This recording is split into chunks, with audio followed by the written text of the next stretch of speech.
Madeleine ferma les yeux en sortant de l'ascenseur, fatiguée par ses 12 heures de garde à l'hôpital Saint-Antoine. Ses chaussures blanches crissaient sur le carrelage du couloir, et tout ce qu'elle désirait était retrouver la chaleur de son petit appartement du 11e arrondissement. En glissant sa clé dans la serrure, elle remarqua quelque chose d'étrange. Une odeur de parfum flottait dans l'air, pas le sien, quelque chose de plus lourd, plus ancien. Aurélien n'était-il rentré plus tôt que prévu ? « Chérie » appela-t-elle, en posant son sac d'infirmière près de l'entrée. « Dans le salon » répondit la voix de son mari. Mais en s'approchant, Madeleine s'arrêta net. Assise confortablement dans son fauteuil préféré, une tasse de thé à la main, se trouvait Marguerite, sa belle-mère de 78 ans. Ses cheveux argentés étaient parfaitement coiffés, et elle portait cette robe noire qu'elle réservait aux grandes occasions. « Bonsoir, ma belle », dit Marguerite avec un sourire qui ne montait pas jusqu'à ses yeux. « J'espère que ça ne te dérange pas. Aurélien m'a donné les clés. Avec mes problèmes de cœur, on ne sait jamais. » Aurélien se leva précipitamment du canapé. Maman est passée cet après-midi. Elle s'inquiétait de ne pas avoir de nouvelles. Madeleine sentit une pointe d'agacement. Depuis la mort de son beau-père il y a 6 mois, Marguerite trouvait toujours une excuse pour passer voir. Mais elle ravala sa frustration. Après tout, c'était une veuve âgée qui s'ennuyait. « Bien sûr, vous êtes toujours la bienvenue », répondit-elle poliment, tout en remarquant que sa table basse avait été déplacée et que ses magazines étaient empilés différemment. Marguerite la scruta de haut en bas. « Tu as l'air épuisée, ma pauvre. Ces gardes de nuit, à ton âge, tu devrais peut-être ralentir. Thomas a besoin d'une femme reposée à la maison. » « Madeleine adore son travail, » intervint Aurélien, mais sans grande conviction. « Oh, je ne critique pas, » continua Marguerite en reposant sa tasse exactement à l'endroit où se trouvait habituellement le petit cactus de Madeleine. « Simplement, mon défunt mari disait toujours qu'une épouse doit savoir équilibrer carrière et foyer. » Madeleine cligna des yeux. Où était passé son cactus ? Et pourquoi sa belle-mère avait-elle l'air si... installée ? En se dirigeant vers la cuisine pour préparer le dîner, elle découvrit d'autres changements subtils. Ses torchons étaient pliés différemment. Ses épices avaient été réorganisées par ordre alphabétique. Et dans l'évier, il y avait plusieurs tasses, comme si Marguerite avait reçu de la visite. « Tu as eu des invités aujourd'hui ?» demanda-t-elle à Aurélien quand il la rejoignit. « Non, pourquoi ?» Madeleine préféra ne pas insister. Peut-être s'imaginait-elle des choses à cause de la fatigue. Plus tard dans la soirée, alors qu'elle prenait une douche bien méritée, elle entendit des murmures venant du salon. Marguerite et Aurélien discutaient à voix basse, mais elle ne parvenait pas à saisir leurs mots. Quand elle ressortit en peignoir, un silence s'installa immédiatement. « Nous parlions juste de la famille », expliqua Aurélien rapidement.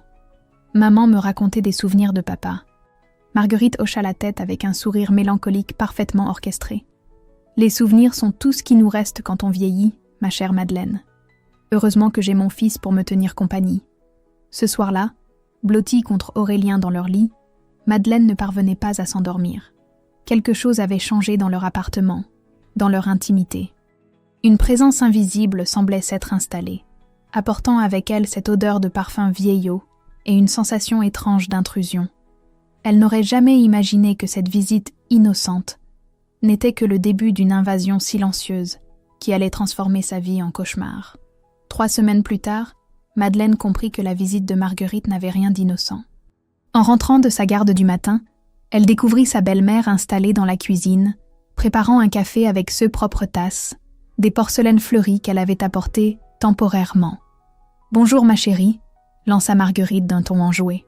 « J'ai pensé qu'il serait plus pratique que je garde un petit trousseau ici, pour mes visites. » Madeleine observa la transformation de son espace. Ses mugs colorés avaient disparu, remplacés par le service en porcelaine de Marguerite. Ses ustensiles de cuisine étaient rangés différemment, et une nouvelle passoire en métal brillait dans l'égouttoir. « Vous avez reçu du courrier », ajouta Marguerite en désignant une pile d'enveloppes sur le comptoir. « Des lettres adressées à Madame Marguerite Dubois, à leur adresse. Maman a demandé à faire suivre quelques factures ici, » expliqua Aurélien en apparaissant, déjà habillé pour le travail. « C'est plus simple pour elle que de déménager tout de suite. » Madeleine sentit une alarme s'allumer dans sa tête. Déménager ? Marguerite n'avait jamais parlé de déménager. « Je ne savais pas que vous vendiez votre appartement, » dit-elle prudemment. « Oh, je n'ai encore rien décidé », répondit Marguerite avec un rire cristallin. « Mais à mon âge, vivre seule devient difficile. Et puis, être près de la famille, c'est rassurant. » Aurélien embrassa sa mère sur la joue avant de partir. « Tu prendras soin d'elle aujourd'hui ? J'ai une journée chargée au bureau. » Madeleine resta seule avec Marguerite. Un silence pesant s'installa. « J'ai remarqué que tu ne ranges jamais tes affaires à la même place, » commença Marguerite en réorganisant méthodiquement les épices. « C'est important d'avoir un système. Mon défunt mari adorait l'ordre. » En 2 heures, Marguerite avait réaménagé toute la cuisine selon ses préférences. Quand Madeleine osa protester timidement, sa belle-mère eut ce sourire patient qu'on réserve aux enfants capricieux. « Ma pauvre petite, tu travailles tellement que tu n'as plus l'énergie de tenir une maison correctement. Laisse-moi t'aider. » L'après-midi, Madeleine croisa Madame Lefebvre, sa voisine du 3e. « Votre belle-mère est charmante, » dit-elle avec un sourire en coin. « Elle m'a expliqué comme c'est difficile pour vous de concilier travail et vie de famille. Ces horaires de nuit... » Aurélien doit se sentir bien seul. Le sang de Madeleine ne fit qu'un tour. Marguerite parlait de sa vie privée aux voisins. De retour chez elle, elle trouva Marguerite au téléphone dans le salon, parlant à voix basse. En l'apercevant, la vieille dame raccrocha précipitamment. « C'était qui ?» demanda Madeleine. « Oh, juste une amie. Nous organisons un petit thé pour demain. Ici, si ça ne te dérange pas. » Madeleine n'eut pas le temps de répondre, qu'Aurélien rentrait, l'air préoccupé. « Chérie, il faut qu'on parle, » dit-il en s'asseyant lourdement sur le canapé. « Ma collègue Sylvie m'a fait remarquer que tu sembles distante ces derniers temps. Même au téléphone, tu n'es plus la même. »« Sylvie ?» répéta Madeleine, surprise. « Je ne savais pas que tu parlais de nous au bureau. » Marguerite, qui écoutait depuis la cuisine, intervint avec douceur. « Aurélien s'inquiète pour vous deux, ma chérie. C'est normal qu'il cherche conseil auprès de ses amis. » Cette nuit-là, Madeleine fouilla discrètement dans ses tiroirs. Ses bijoux avaient été déplacés. Ses lettres personnelles semblaient avoir été triées. Et son journal intime, qu'elle cachait sous ses pulls, était légèrement décalé. Elle le sortit et l'ouvrit. Dans la marge de sa dernière entrée, quelqu'un avait écrit au crayon « Ingrate. Aurélien mérite mieux. » Les mains tremblantes, Madeleine referma le journal. Marguerite n'était plus une simple belle-mère envahissante. Elle était en train de s'installer chez eux, de réorganiser leur vie, et pire encore, elle lisait ses pensées les plus intimes. En regardant Aurélien dormir paisiblement à côté d'elle, Madeleine réalisa avec effroi qu'elle était en train de perdre son propre foyer, et que son mari ne voyait rien venir. Le matin du 15 novembre, Madeleine se réveilla avec l'espoir que les choses allèrent s'arranger. C'était leur anniversaire de mariage, et Aurélien avait promis un dîner en tête-à-tête. Pour la première fois depuis des semaines, ils auraient une soirée sans Marguerite. En préparant le petit déjeuner, elle caressa délicatement son vase de mariage posé sur l'étagère du salon. Ce vase bleu cobalt, orné de roses blanches peintes à la main, était le dernier cadeau de sa grand-mère avant sa mort. Chaque fois qu'elle le regardait, elle se souvenait des conseils tendres de cette femme extraordinaire. « Ma petite Madeleine, dans un mariage, garde toujours un jardin secret où ton âme peut respirer. » Aurélien partit tôt au bureau, après un baiser distrait. Madeleine s'apprêtait à faire de même quand Marguerite arriva, les bras chargés de sacs. « Bonjour ma belle. J'ai pensé profiter de votre absence pour faire un grand ménage. Cette maison a besoin d'un rafraîchissement. Marguerite, c'est notre anniversaire aujourd'hui. Aurélien et moi avions prévu... » « Justement, » l'interrompit sa belle-mère avec enthousiasme. « J'ai annulé votre réservation. J'ai invité toute la famille à dîner ici. Il est temps que cette maison retrouve une vraie ambiance familiale. » Le cœur de Madeleine s'arrêta. « Vous avez annulé notre réservation ? Sans nous demander ? Aurélien était ravi quand je lui ai proposé ça hier soir. Tu dormais déjà. » Madeleine sentit la colère monter. Marguerite avait parlé à son mari de leur anniversaire sans l'en informer, et lui avait accepté. « Je vais ranger ce salon pendant que tu es au travail », continua Marguerite en inspectant les lieux d'un œil critique. « Tous ces objets disparates, ça manque d'harmonie. Ne touchez à rien, » dit Madeleine d'une voix ferme. « Ces objets nous appartiennent. » Marguerite eut ce sourire condescendant qui lui était devenu familier. « Ma pauvre enfant, Tu t'attaches à des babioles sans valeur. Une vraie femme sait faire le tri entre l'essentiel et le superflu. Madeleine partit au travail l'estomac noué. Toute la journée, elle ne parvint pas à se concentrer sur ses patients. L'image de Marguerite fouillant dans ses affaires la hantait. À 18h, elle rentra précipitamment. L'appartement avait été transformé. Les meubles étaient disposés différemment. Ses photos personnelles avaient disparu, remplacées par des portraits de famille d'Aurélien enfant. Mais ce qui l'horrifia le plus, ce fut de découvrir des débris de porcelaine bleue dans la poubelle de la cuisine. Son vase de mariage était brisé. « Marguerite !» cria-t-elle en se précipitant au salon. Sa belle-mère, installée confortablement dans le fauteuil de Madeleine, leva à peine les yeux de son magazine. « Ah, tu es rentrée ? J'ai fait un peu de rangement, comme prévu. Vous avez cassé mon vase. Cet objet n'avait rien à faire ici, » répondit Marguerite avec un calme glacial. Il ne correspondait pas au style de la famille. J'ai pris la liberté de m'en débarrasser. Madeleine sentit le monde s'effondrer autour d'elle. Ce vase contenait tous ses souvenirs de sa grand-mère, toute son histoire personnelle. Et cette femme l'avait détruit comme s'il s'agissait d'un déchet.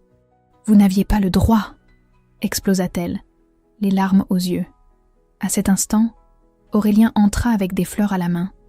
Il s'arrêta net, en voyant sa femme en pleurs face à sa mère impassible. « Que se passe-t-il ? Elle a cassé mon vase de mariage, celui de grand-mère. » Aurélien regarda sa mère, qui soupira dramatiquement.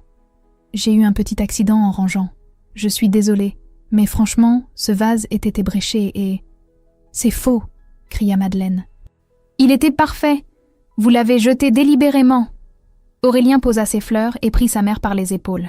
« Madeleine, calme-toi. Maman essaie juste de nous aider. Sois patiente. C'est une femme de 80 ans. Tu es insensible. » Ces mots frappèrent Madeleine comme une gifle. Son propre mari la traitait d'insensible alors qu'elle pleurait la destruction de son bien le plus précieux. Marguerite esquissa un sourire victorieux. « Ne t'inquiète pas, mon chéri. Les femmes de sa génération s'attachent trop aux objets matériels. Avec le temps, elle comprendra. » Cette nuit-là, Madeleine resta éveillée, fixant le plafond. Son mariage venait de basculer dans une dimension qu'elle ne reconnaissait plus. Et pour la première fois, elle se demanda si l'homme qui dormait à côté d'elle était encore son allié ou son ennemi. Le lendemain matin, Madeleine ramassa mécaniquement les derniers éclats de porcelaine bleue que le balai avait oubliés. Chaque fragment lui perçait le cœur, mais elle refusait d'abandonner. C'était tout ce qui lui restait de sa grand-mère. Aurélien était parti au travail sans un mot d'excuse, comme si rien ne s'était passé. Marguerite dormait encore dans leur chambre d'amis, qu'elle avait officiellement adoptée la veille.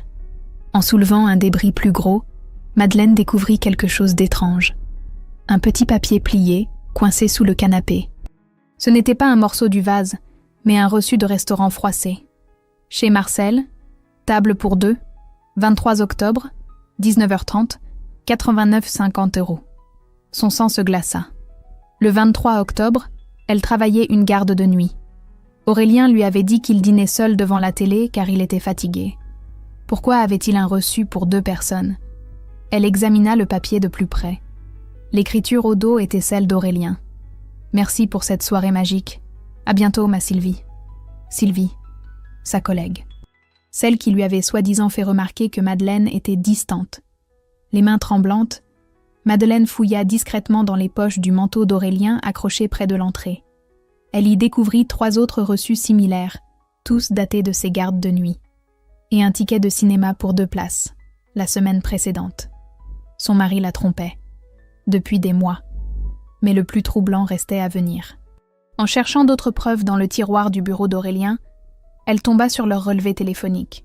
Des appels quotidiens à Marguerite, parfois plusieurs fois par jour. Des conversations qui duraient 20-30 minutes. Toujours aux heures où Madeleine travaillait. Elle compara les dates des reçus avec celles des appels. Un schéma terrifiant se dessina. Chaque sortie d'Aurélien avec Sylvie était précédée et suivie d'un appel à sa mère. Marguerite savait. Pire, elle couvrait les infidélités de son fils. Madeleine s'assit lourdement sur le canapé, la réalité la frappant de plein fouet. Toutes ces visites innocentes, tous ces commentaires sur son travail de nuit, cette invasion progressive de leur intimité. Marguerite ne cherchait pas à l'aider. Elle l'éloignait délibérément d'Aurélien pour lui faciliter ses aventures. La vieille dame manipulatrice s'était servie de son veuvage pour s'installer chez eux et orchestrer la destruction de leur mariage. Et Aurélien, ce lâche, la laissait faire pour éviter d'assumer ses propres trahisons. « Tu fouilles dans nos affaires maintenant ?» Madeleine sursauta. Marguerite se tenait dans l'encadrement de la porte, encore en robe de chambre, mais parfaitement réveillée. Son regard était froid, calculateur. « Je sais », dit simplement Madeleine en brandissant les reçus. Un sourire carnassier étira les lèvres de Marguerite. « Tu sais quoi, ma chérie ? Pour Sylvie, pour vos petits coups de téléphone, pour tout. » Marguerite s'approcha lentement, comme un prédateur qui a acculé sa proie. « Et qu'est-ce que tu comptes faire de ces... informations ? La vérité, peut-être ? Confronter mon mari ?» Marguerite éclata d'un rire cristallin qui glaça le sang de Madeleine. « Mon pauvre petit agneau, tu crois vraiment qu'Aurélien choisira entre sa mère et une épouse aigrie qui travaille tout le temps ? Entre une famille qu'il a toujours soutenue et une femme qui ne lui donne même plus d'enfants ? » Chaque mot était une lame qui transperçait Madeleine. « Tu peux essayer de lui montrer tes petits papiers, » continua Marguerite avec dédain. « Mais rappelle-toi une chose, je suis sa mère depuis 35 ans. Toi, tu n'es que sa femme depuis 3 ans. Dans cette bataille, tu as déjà perdu. » Sur ces mots, elle tourna les talons et disparut dans la chambre d'amis, laissant Madeleine seule avec ses preuves et sa colère naissante. Pour la première fois depuis des semaines, Madeleine sourit. Marguerite venait de commettre une erreur fatale. Elle lui avait révélé ses véritables intentions. Plus question de subir. La guerre était déclarée. Et contrairement à ce que pensait cette vieille manipulatrice, Madeleine n'avait pas dit son dernier mot. Madeleine passa les 3 jours suivants dans un calme apparent qui inquiéta Marguerite. Plus de larmes, plus de protestations. Elle saluait poliment sa belle-mère le matin, travaillait ses gardes avec un sourire professionnel et rentrait le soir sans poser de questions sur les réaménagements constants de l'appartement. Mais derrière cette façade sereine, elle orchestrait méthodiquement sa contre-attaque. Le premier soir, elle avait discrètement installé une application d'enregistrement sur son téléphone. Légalement, elle avait le droit d'enregistrer dans son propre domicile.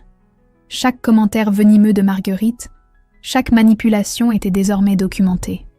Le 2e jour, elle avait photographié sa chambre saccagée après le passage de sa belle-mère. Ses bijoux déplacés, ses vêtements triés, ses lettres personnelles dérangées, preuve à l'appui. Le 3e soir, en rentrant de l'hôpital, elle avait découvert Marguerite au téléphone avec une amie, médisant ouvertement sur son compte. Cette pauvre Madeleine devient de plus en plus bizarre. Hier, je l'ai surprise à fouiller dans les affaires d'Aurélien. Je me demande si elle ne fait pas une dépression. Madeleine avait tout enregistré depuis le couloir. Mais ce qui l'avait le plus révoltée, c'était la découverte de son journal intime dans le sac à main de Marguerite. En fouillant discrètement pendant que sa belle-mère prenait sa douche, elle avait trouvé son carnet personnel, annoté de commentaires cruels, pathétiques, égoïstes, mauvaise épouse, griffonnée dans les marges. Marguerite ne se contentait pas de lire son intimité. Elle la jugeait, la condamnait, la détruisait psychologiquement page après page. Cette découverte avait cristallisé sa détermination. Plus question de subir. Il était temps de passer à l'offensive. Le vendredi matin, elle prit rendez-vous avec Maître Bernard, l'avocat que lui avait recommandé sa collègue infirmière. Un homme discret, spécialisé dans le droit de la famille. « Madame, vos preuves sont particulièrement solides », déclara-t-il, après avoir examiné les enregistrements et les photos. « Violation de domicile, harcèlement moral, atteinte à la vie privée. Votre belle-mère s'expose à des poursuites. »« Ce n'est pas elle que je veux poursuivre, » répondit Madeleine calmement. « C'est mon mari que je veux confronter. Proprement. » L'avocat hocha la tête avec respect. Cette femme avait de la classe. Le même jour, elle ouvrit discrètement un compte bancaire à son nom dans une autre banque. Elle y versa ses économies personnelles, 3 200 € qu'elle gardait pour leurs futurs projets. Désormais, ces projets ne concernaient plus qu'elle. Parallèlement, elle postula pour un poste de cadre supérieur à la clinique Saint-Vincent de Lyon.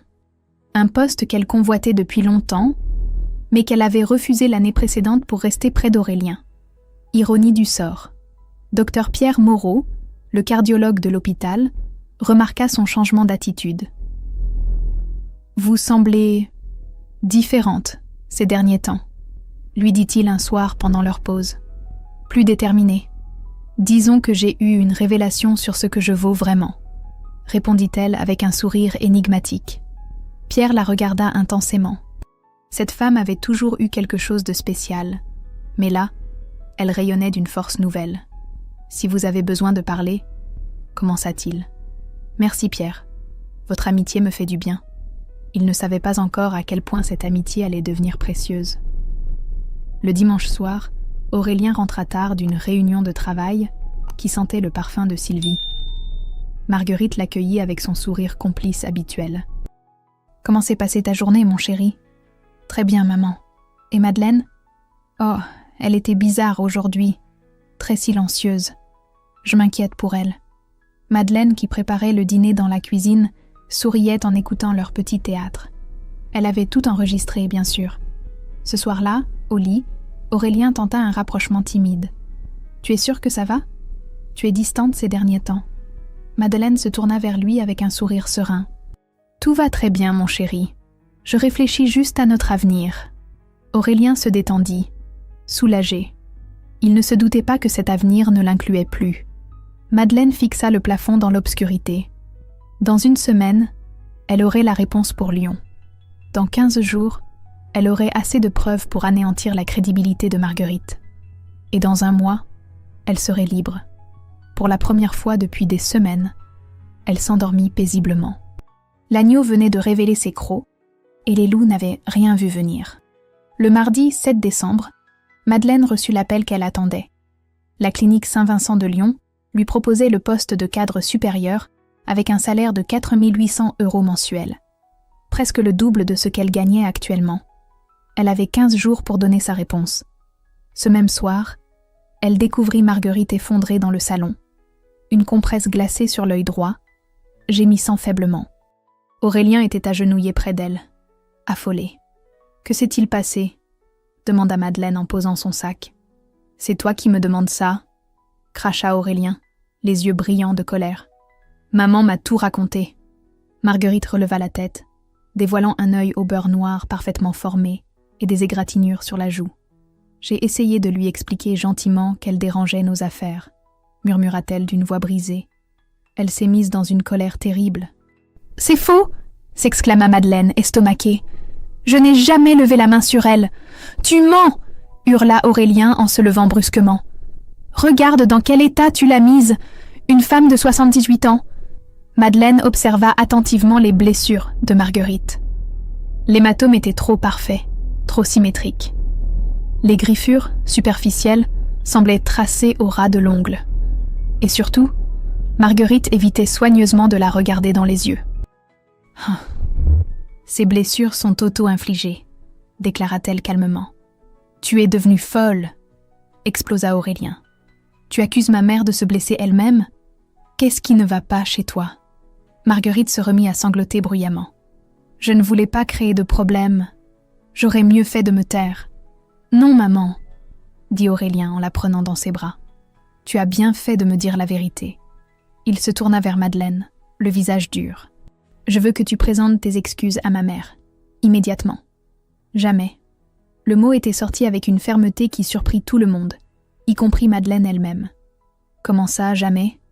Madeleine alla chercher son téléphone et revint au salon. D'un geste tranquille, elle activa une application et posa l'appareil sur la table basse. « Parce que j'ai des choses intéressantes à vous faire écouter. » Elle lança le premier enregistrement. La voix de Marguerite résonna dans le salon. « Cette pauvre Madeleine devient de plus en plus bizarre. Je me demande si elle ne fait pas une dépression. » Le visage d'Aurélien se décomposa. « Tu nous enregistres ? » « Dans mon propre domicile, c'est parfaitement légal. » répondit Madeleine en lançant un second enregistrement. Cette fois, c'était une conversation entre Marguerite et Aurélien, datée de la semaine précédente. « Ne t'inquiète pas, mon chéri. Si Madeleine pose des questions sur tes sorties, je lui dirai que tu étais avec moi. » Aurélien pâlit dangereusement. « Madeleine, je peux t'expliquer. » « Oh, ce n'est pas fini. » Elle sortit de son sac les reçus de restaurant, les tickets de cinéma et les relevés téléphoniques annotés. Puis elle posa délicatement sur la table son journal intime, ouvert à une page couverte de commentaires haineux de l'écriture de Marguerite. Violation de domicile, harcèlement moral, complicité d'adultère, atteinte à la vie privée. Mon avocat m'a confirmé que nous avions largement de quoi porter plainte. Marguerite avait cessé de pleurer. Son masque était tombé, révélant un visage dur et calculateur. « Tu n'oseras jamais », siffla-t-elle. « Détrompez-vous. » Madeleine se tourna vers Aurélien, qui s'était effondré dans le fauteuil. « J'ai reçu une proposition d'emploi à Lyon. Cadre supérieur, 4 800 € par mois. Je pars dans 15 jours. »« Madeleine, non !» supplia Aurélien. « On peut arranger ça. Je vais demander à maman de partir. Je vais rompre avec Sylvie. » « Il est trop tard, Aurélien. Tu as choisi ton camp il y a longtemps. » Marguerite se leva péniblement, sa comédie de vieille dame fragile définitivement abandonnée. « Tu crois que tu vas nous détruire avec tes petites manigances ? » « Je ne veux détruire personne, » répondit Madeleine sereinement. « Je veux juste reprendre ma vie en main. » Elle ramassa ses affaires et se dirigea vers la porte. « Je vais dormir chez ma sœur cette nuit. Demain, je commence à faire mes cartons. »« Madeleine !» cria Aurélien. Elle se retourna une dernière fois. « Au fait, cette blessure à l'œil, la prochaine fois, évitez le fond de teint sur l'hématome. Ça se voit quand on connaît l'anatomie. » Sur ces mots, elle sortit, laissant derrière elle un silence de mort et 2 manipulateurs démasqués, qui réalisaient enfin qu'ils avaient sous-estimé leur victime. Dehors, Madeleine respirait enfin librement. Pour la première fois depuis des mois, elle se sentait vivante. Chez sa sœur Emma, Madeleine dormit d'un sommeil profond pour la première fois depuis des mois. Au réveil, elle découvrit 17 appels manqués d'Aurélien et 4 messages larmoyants où il promettait de tout changer si elle acceptait de revenir. Elle effaça tout sans les écouter entièrement. Emma, divorcée depuis 2 ans, l'accueillit avec un café et un sourire complice. « Tu rayonnes, petite sœur. Ça faisait longtemps que je ne t'avais pas vue comme ça. J'ai l'impression de sortir d'un brouillard, » avoua Madeleine. Comme si je me réveillais après une longue maladie. Si. Les 3 jours suivants, elle vida méthodiquement l'appartement de ses affaires personnelles, toujours en l'absence d'Aurélien, qui multipliait les tentatives de réconciliation par téléphone. Marguerite, elle, avait mystérieusement disparu, probablement retournée chez elle pour panser ses blessures d'orgueil. Le vendredi, Madeleine reçut un appel professionnel inattendu. « Madame, ici Maître Bernard. Votre belle-mère vient de se présenter à mon cabinet avec son propre avocat. Elle souhaite négocier. » « Négocier quoi ? Elle retire toute accusation de violence contre vous si vous renoncez aux poursuites pour harcèlement. » Madeleine sourit. Marguerite avait peur. « Dites-lui que j'accepte, à une condition, qu'elle signe une reconnaissance écrite de ses manipulations et qu'elle s'engage à ne plus jamais me contacter. » Elle a accepté immédiatement. Le lundi suivant, Madeleine signa officiellement son contrat avec la clinique de Lyon. Le même jour, elle reçut un bouquet de roses blanches avec un mot de Pierre. « Félicitations pour votre nouveau poste. Lyon a de la chance. » Cette attention la toucha profondément. Pierre avait toujours su trouver les mots justes, sans jamais franchir les limites du respect professionnel. Mais Marguerite n'avait pas dit son dernier mot. Le mercredi, alors que Madeleine terminait ses dernières formalités à l'hôpital, sa collègue Amélie l'interpella, visiblement embarrassée. « Madeleine, il faut que je te dise, ta belle-mère est venue ici ce matin. Elle a fait un scandale monstre à l'accueil. » Le sang de Madeleine ne fit qu'un tour. Quel genre de scandale ? Elle criait que tu étais une femme violente et instable, qu'il fallait surveiller ton comportement avec les patients. Les agents de sécurité ont dû l'expulser. Madeleine sentit la colère monter. Marguerite s'attaquait maintenant à sa réputation professionnelle. Elle a dit autre chose ? Qu'elle allait prévenir ton futur employeur à Lyon de tes troubles du comportement. Cette fois, Marguerite avait franchi la ligne rouge. Le jeudi matin, Madeleine se rendit au commissariat du 11e arrondissement avec tous ses enregistrements et témoignages. L'officier de police, une femme d'une 40aine d'années, l'écouta avec attention. « Madame, votre dossier est particulièrement solide. Harcèlement, diffamation, tentative de nuire à votre activité professionnelle. Nous allons convoquer cette dame. Je veux surtout une ordonnance de non-approche. Elle ne doit plus pouvoir m'approcher, ni sur mon lieu de travail actuel, ni à Lyon. Ce sera fait. » Le vendredi soir, jour de son départ pour Lyon, Madeleine fit une dernière visite à l'appartement pour récupérer ses dernières affaires. Elle y trouva Aurélien, seul, visiblement rongé par le remords. « Madeleine » commença-t-il d'une voix brisée. « Non, Aurélien. Tout a été dit. Ma mère est partie vivre chez ma tante à Bordeaux. Je ne lui parle plus. J'ai quitté Sylvie. Je veux réparer. » Madeleine le regarda avec une tristesse mêlée de pitié. « Tu ne comprends toujours pas. Le problème n'était pas qu'elle soit là ou pas. Le problème, c'est que tu ne m'as jamais défendu. Pas une seule fois. » Aurélien baissa la tête, incapable de soutenir son regard. « Dans un couple, on se protège mutuellement, » continua-t-elle doucement. « Toi, tu as choisi de me sacrifier pour avoir la paix. C'est impardonnable. » Elle prit sa dernière valise et se dirigea vers la porte. « Madeleine » Elle se retourna une dernière fois. « Sois heureux, Aurélien, vraiment.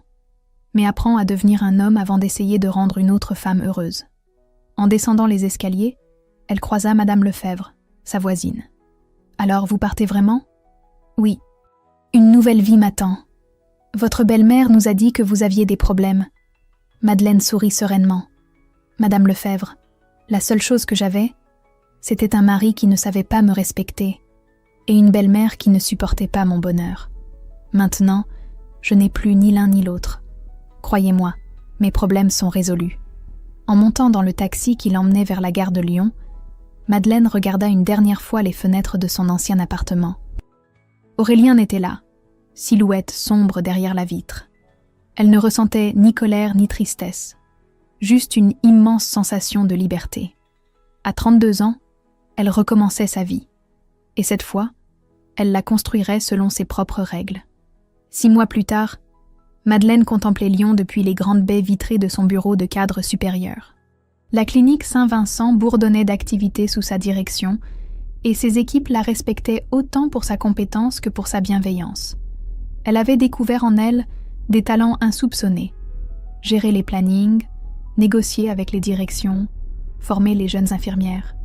Tout ce qu'elle n'avait jamais osé envisager à Paris, écrasée qu'elle était par les manipulations constantes de Marguerite. « Madame la directrice ?» l'interpella Sophie, son assistante. « Docteur, Moreau souhaite vous voir. Il dit que c'est urgent. » Madeleine sourit. Pierre était arrivé à Lyon 3 mois après elle, ayant obtenu un poste de chef de service en cardiologie. Sa mutation n'était pas tout à fait le fruit du hasard. Il lui avait avoué avoir postulé en apprenant son propre déménagement. Pierre entra dans son bureau, un bouquet de pivoines à la main et l'air légèrement embarrassé. « C'est pour célébrer votre promotion », dit-il en posant les fleurs sur son bureau. 6 mois de cadre supérieur, 0 incident, des équipes qui vous adorent. Vous impressionnez tout le monde ici. Merci Pierre, c'est très gentil. Il s'assit en face d'elle, soudain plus sérieux. Madeleine, il faut que je vous dise quelque chose. J'ai des sentiments pour vous, depuis longtemps, mais je n'ai jamais voulu profiter de votre situation difficile à Paris. Madeleine sentit son cœur s'accélérer. Elle aussi avait développé des sentiments pour cet homme respectueux qui l'avait soutenue sans jamais rien demander en retour. « Pierre, laissez-moi finir, » continua-t-il doucement. « Je sais que vous sortez d'une période douloureuse. Je ne veux rien précipiter, mais j'aimerais qu'on essaie, nous deux, si vous en avez envie. » Pour toute réponse, Madeleine se leva et vint s'asseoir près de lui. « J'en ai envie, » murmura-t-elle. « Depuis longtemps aussi. » Leur premier baiser eut la douceur d'une promesse et la force d'un nouveau départ. Pendant ce temps, à Paris, Aurélien vivait l'enfer qu'il s'était créé. Son appartement, trop grand et trop silencieux, lui rappelait constamment ce qu'il avait perdu. Ses collègues évitaient de mentionner Sylvie, qui avait été mutée dans une autre filiale après que leur liaison ait éclaté au grand jour. Marguerite, exilée à Bordeaux chez sa sœur, bombardait son téléphone d'appels qu'il ne décrochait plus. La vieille dame manipulatrice avait été démasquée auprès de toute la famille, et même sa propre sœur la supportait difficilement. Un soir de décembre, Aurélien commit l'erreur de chercher Madeleine sur les réseaux sociaux. Il découvrit avec un mélange d'admiration et de désespoir les photos de l'inauguration du nouveau service de cardiologie où elle apparaissait rayonnante, en tailleur élégant, serrant la main du maire de Lyon. Dans les commentaires, il lut « Félicitations à notre directrice exceptionnelle » Et Madeleine, vous êtes une inspiration pour nous toutes.